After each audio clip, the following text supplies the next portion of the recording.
हम किसी को छेड़ते नहीं हैं, मगर कोई हमको छेड़ेगा तो उसको छोड़ते भी नहीं हैं। हमारा चरित्र साफ और स्वच्छ है। हम किसी देश पर कब्जा नहीं करते या आक्रमण नहीं करते, लेकिन कोई आंख उठाकर देखेगा तो उसको उसकी ताकत से जवाब भी दिया जाएगा। हम जो कहते हैं वो करते हैं। हमने जो कहा वो हमने किया। हमने कहा था राम मंदिर का निर्माण करेंगे तो निर्माण किया। हमने कहा था धारा 370 हटाएंगे तो डंके की चोट पर हटाई। ये बात केंद्रीय रक्षा मंत्री राजनाथ सिंह ने मंगलवार को हरदा में एक चुनावी सभा में कही। उन्होंने कहा कि मध्य प्रदेश के मुख्यमंत्री शिवराज सिंह चौहान कह चुके हैं, मगर अगर बीजेपी राज्य में फिर सत्ता में आती है तो महिलाओं और बुजुर्गों को अयोध्या में मुफ्त में राम मंदिर के दर्शन कराए जाएंगे।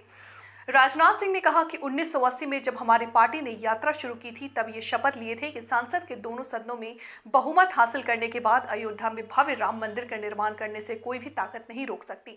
मैं आपको 22 जनवरी को होने जा रहे राम मंदिर प्राण प्रतिष्ठा कार्यक्रम में शामिल होने के लिए न्योता देने आया हूं।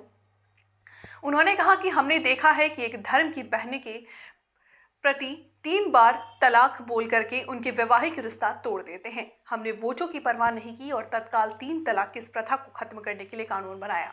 रक्षा मंत्री ने यह भी कहा कि कांग्रेस ने कभी गरीबी हटाओ का नारा दिया था। कांग्रेस देश में 50 से 55 वर्षों तक बिना किसी रुकावट के शासन करने के बावजूद गरीबी खत्म नहीं कर सकी। राजनीतिक द्वेष के चलते कमलनाथ ने केंद्र की कई योजनाओं को रोक दिया था।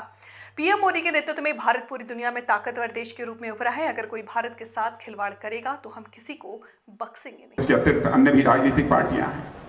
मैंने सुना है कि सपा, बसपा, आप, ये सभी राजनीतिक पार्टियां हैं चुनाव के मैदान में आ गई।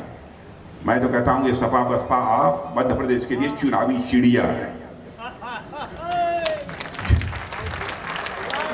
जब भी चुनाव आता है ये उड़ के चली आती है, चुनाव खत्म हो जाएगा उड़ के फिर उत्तर प्रदेश में चली जाएगी।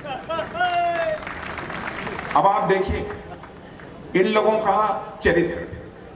इन सब लोगों ने कहा कि हम मोदी को किसी भी सूरत में अब 2024 में भारत का प्रधानमंत्री नहीं बनने देंगे। सारे लोग मिल गए और कहा कि हम लोग मिलकर चुनाव लड़ेंगे। आप मध्य प्रदेश में ही देख लीजिए, सब लोग अलग अलग चुनाव लड़ रहे हैं। किसी भी राज्य में चले जाइए जहां पर भी चुनाव हो रहा है, सारे लोग अलग अलग चुनाव लड़ रहे हैं। अब सभी आपस में सिर फुटौल कर रहे हैं।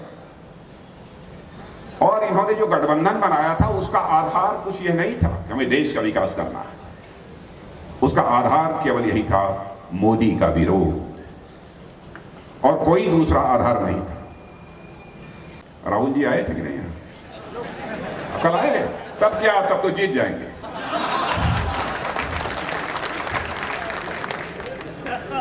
क्योंकि जहां हमारे राहुल जी चले गए तो हम लोग मान लेते हैं यदि हमारे ऊपर राहु केतु होंगे तो अपने आप कट जाएंगे।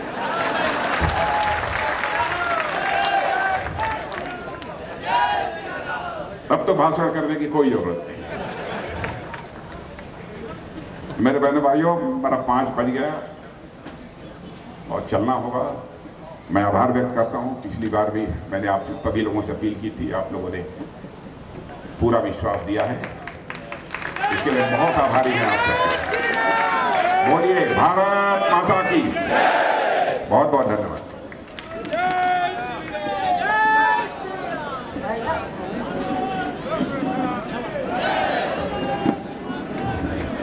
भारतीय जनता पार्टी।